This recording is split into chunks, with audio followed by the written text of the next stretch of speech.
How's it going? Mr. T here. Today we are going to learn about coils, how to roll them by hand, how to build with them, just the basics. So stay tuned for an adventure. So when you start, well, at least for the small coil assignment we made in class, or that we're making in class, you can start one of two ways. We're just making a little 3-inch tall by 3-inch wide cup. Okay, and you can either roll out a slab and then trace something round, such as the bottom of a spray bottle, okay, and just use your needle tool to trace.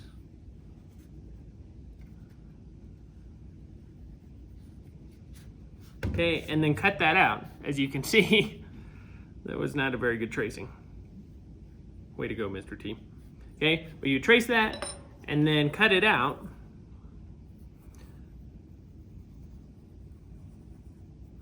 So that you start with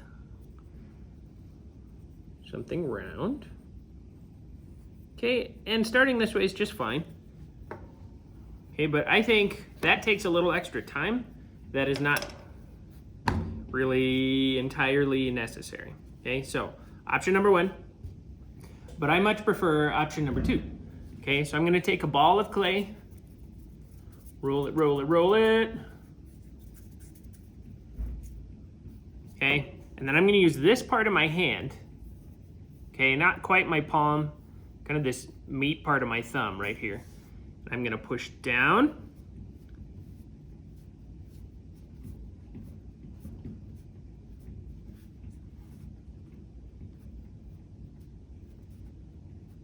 Okay, and I just kind of stretch it by moving my hand around. See how I don't just push right in the middle? I kind of move my hand around to make it even. Okay, now the downside of this version is that you'll end up with little cracks on the edge, but those are very easily smoothed out. So whichever way you want to start, totally up to you. Okay, but I prefer this one for myself just because I think it's faster. So we don't need that slab at all. Okay, so once you have your base, you can start rolling your coils. Now this is where students start to get frustrated, especially with coils in general. Okay, the starting shape matters. So if you take a chunk of clay like this and you just start rolling it, see how the camera's shaking because I'm rolling too hard, okay? But if you just start rolling this and going at it, you're gonna end up with a not very good coil. Okay, so there's a few tricks for starting that will save you a lot of trouble and a lot of frustration. Okay, so instead of starting with a blob, try to use your hands and your fingers to squish this out to be as thin as possible to begin with,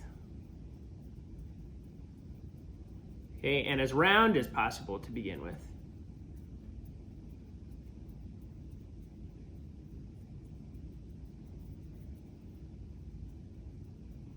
Okay, kind of like that. Okay, that way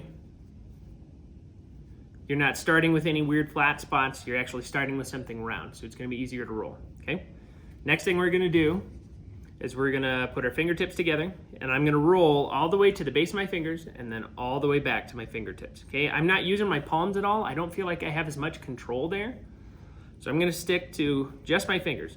As I roll, okay, forward, and I'm gonna start spreading my fingers out a little bit. Okay, and I work from the middle of the coil to the ends. Now, both hands should go towards their respective ends. Okay, so I'm not gonna roll both of my hands this way, and I'm not gonna roll both of my hands this way.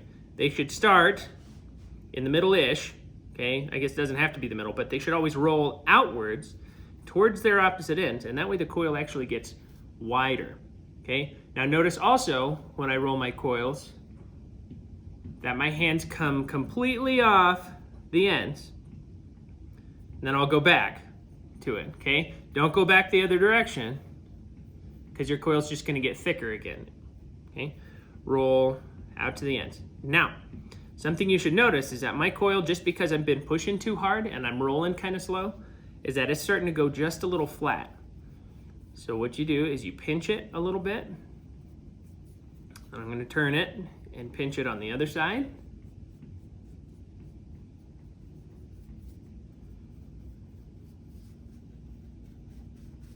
Okay, I kind of force it to be round again. And then gently roll over it to make it go round again. Okay, now your goal here is to make a coil that's about the same thickness as your pinky. That would be a good judge of thickness. All right, so that's one coil. We'll do that again.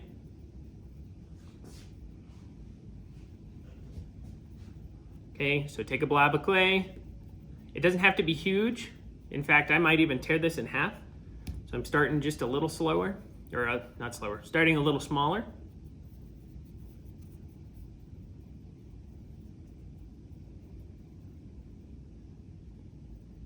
Okay, just like that, as round and thin as possible to give yourself a good head start. Okay, roll from the fingertips to the ends, spreading my fingers as I go to the ends of the coil.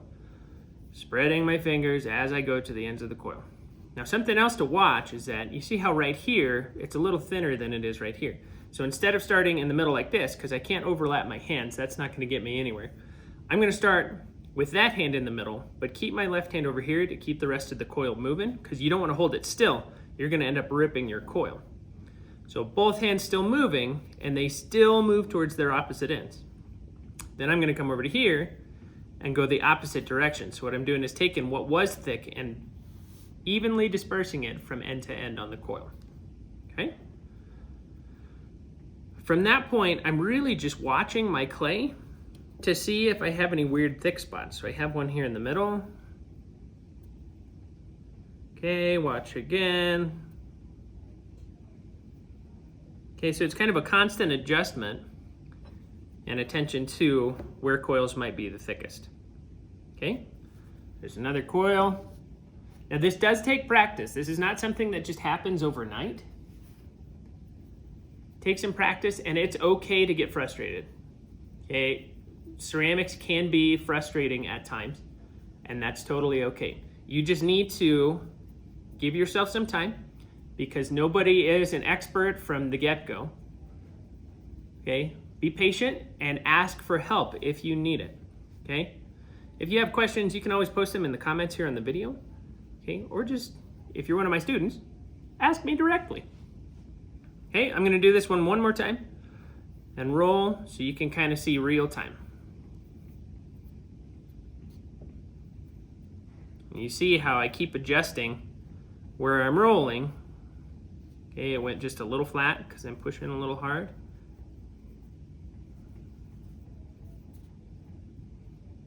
A little flat here in the middle. And I'm using, just so you know, I'm using nice, soft, fresh out of the bag plastic clay. And you know what plastic means. Okay, I'm not talking about like a plastic bottle.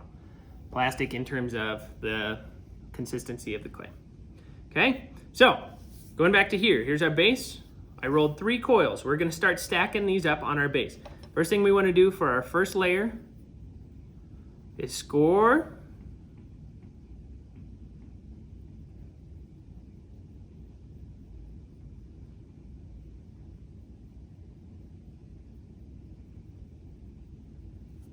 Okay, and then I'm gonna wrap my coil around to see how much of it I need for my first layer. Okay, so I wrapped it around, and then I'm gonna let it overlap just a little bit. Use my potter's knife to cut all the way through. So I cut off just the end of the first coil. I'll move the rest of that one out of the way so that these can meet up. So I know I need a coil this long. I'm gonna flip it. I'm gonna score the bottom of it.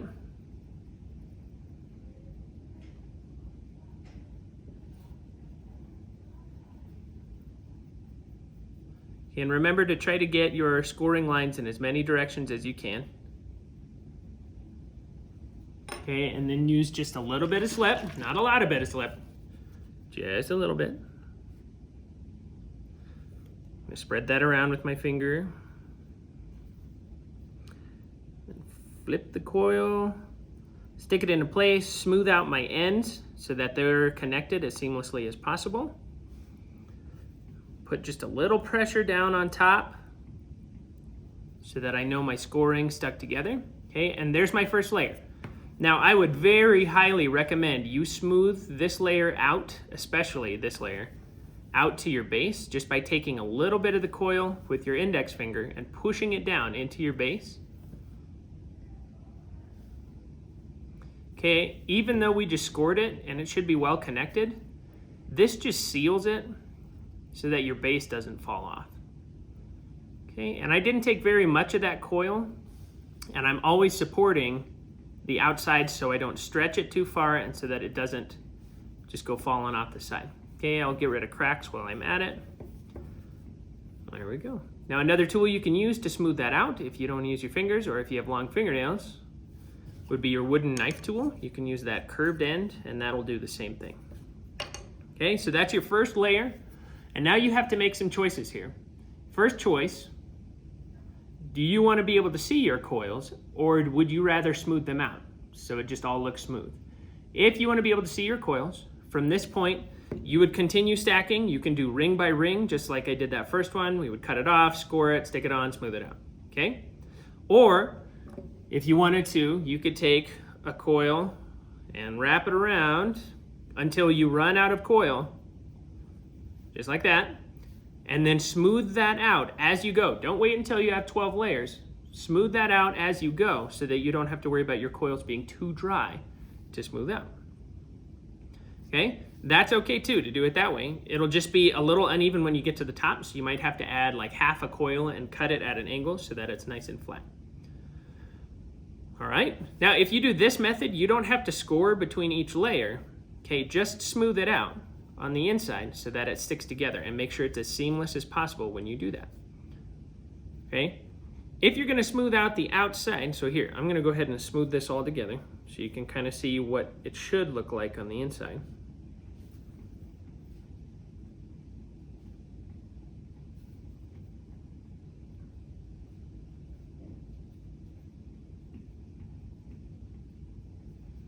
Okay, always supporting with my other hand on the outside so that I don't just push my coils off of the side. That would be counterproductive. Okay, so you can kind of see what the inside looks like now. Please make that as smooth as possible. The smoother it is, the less seamless it is. Less seamless? That's not the right word. The more seamless it is, the more structurally sound it will be. Less likely to break when you pick it up. All right.